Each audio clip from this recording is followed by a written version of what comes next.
September 13th, 2025, Elmwood Place, Ohio. A frantic 911 call breaks the silence. A child isn't breathing. First responders race to the scene, and what they find stops them cold. A 9-year-old boy, weighing just 30 pounds. His body temperature is dangerously low, under 80 degrees. His small heart has stopped. But the horror doesn't end there. He isn't alone. Before we go any further, make sure you're subscribed and have notifications on. This channel tells the stories that too often get overlooked, and together we can make sure they're never forgotten. Now, let's get into what happened. September 13th, 2025, Elmwood Place. A quiet village tucked away in Hamilton County, Ohio. The population is just over 2,000, the kind of place where everyone knows everyone. Or at least, that's how it seems.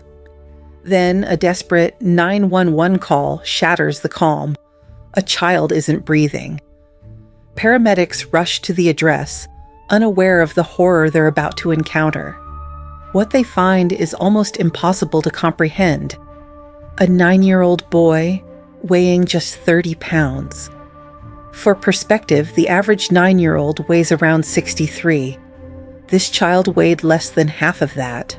His body temperature had plunged below 80 degrees. Hypothermia begins at 95, and by 82, most people lose consciousness. His small heart had already stopped. The paramedics fought desperately to bring him back, and against the odds, they did. He was rushed to Cincinnati Children's Hospital, but then responders made another discovery. 2 more children, ages 8 and 6, both siblings, both in similar condition, both were severely malnourished, both weighing far less than they should. 3 children, all under one roof, all starving. The Elmwood Place police chief, a man with 30 years of experience, would later say this was, quote, the worst case of child abuse and neglect I've ever seen. Think about that for a moment. 30 years on the job, thousands of cases, and this was the worst he had ever seen. Before we continue, if this case disturbs you as much as it does me, take a moment to comment below. Just one word, justice. It helps push this story into the spotlight where it belongs. Now, back to the investigation. Meet Angel Holland and Aaron Stalling, both under arrest and both facing 3 counts of child endangering and 3 counts of felonious assault. Their bond was set at $600,000 each. Here's what we know so far. Angel Holland had custody of the 3 children since 2020. That's 5 years. But here's the critical detail. She isn't their biological mother. How she gained custody and where the children's biological parents are remains unclear. Those are questions investigators and the public will be asking as this case unfolds. Aaron Stalling was living in the home at the time. Authorities haven't said who made the 911 call, but investigators are focusing on what happened in the hours leading up to it and why help wasn't sought sooner. Police seized evidence from the residence: bungee cords, a belt, soiled towels from a vehicle registered to Angel Holland. During questioning, Holland admitted something chilling. The 9-year-old had been complaining about not feeling well, but she refused to get him medical treatment. When asked about the children's condition, Aaron Stalling's response was simple: we feed him.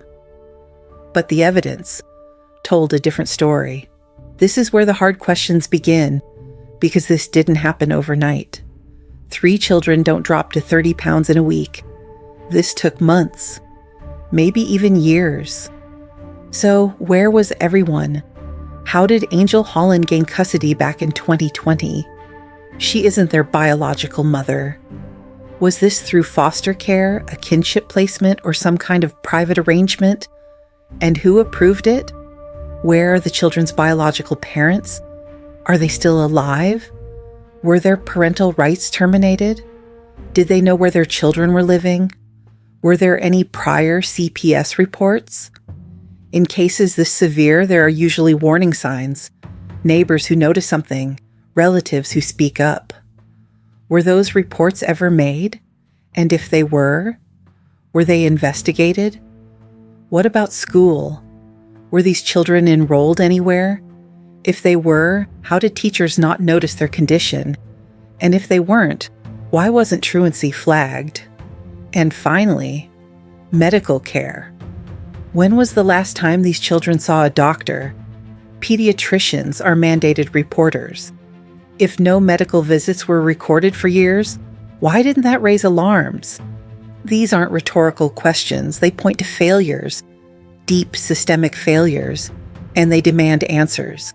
If you want updates on this case as it moves through the courts, you need to subscribe and hit that notification bell.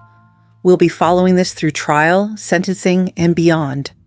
Don't miss it. Here's where the case stands. Angel Holland and Aaron Stalling are both in custody. Bond set at $600,000 each. They face 3 counts of child endangering and 3 counts of felonious assault. A grand jury is scheduled for October 3rd to determine if this case moves forward to trial. The 3 children are recovering. Due to their ages and the ongoing investigation, specific details about their condition aren't being released, but they are alive. They survived.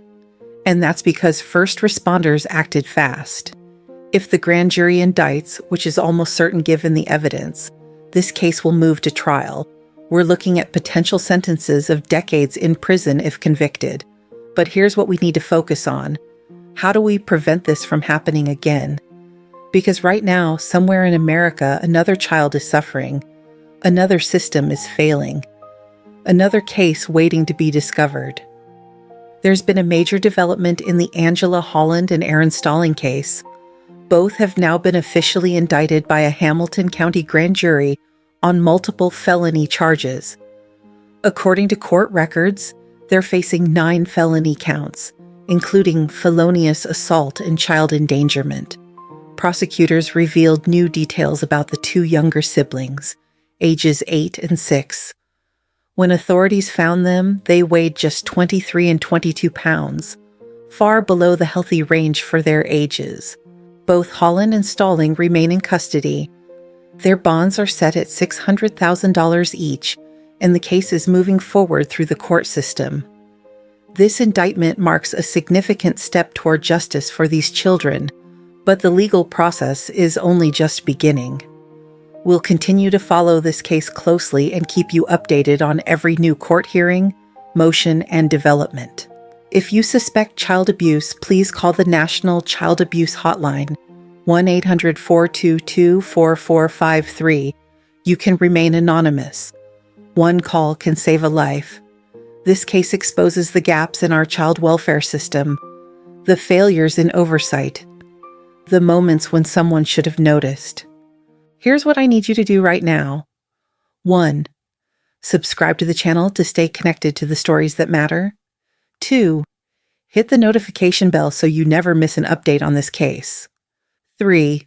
Watch the next video where we expose another devastating system failure that you need to hear about. Thank you for watching, and thank you for caring about these cases. And remember, secrets hide in the shadows, but we shine a light on them. I'll see you in the next one.